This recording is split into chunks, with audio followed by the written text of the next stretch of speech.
Maya.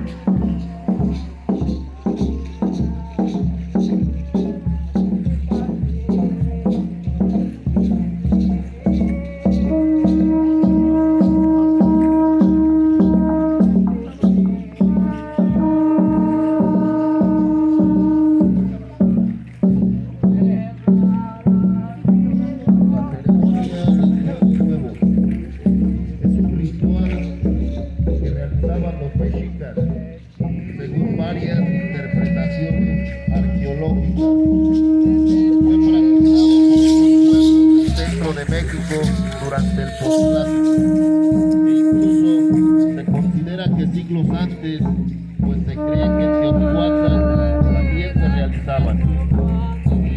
La importancia de la ceremonia radica en que representaba la búsqueda del equilibrio y el orden del universo. vas a grabar aquí porque yo quiero para caminar. mantener ese orden.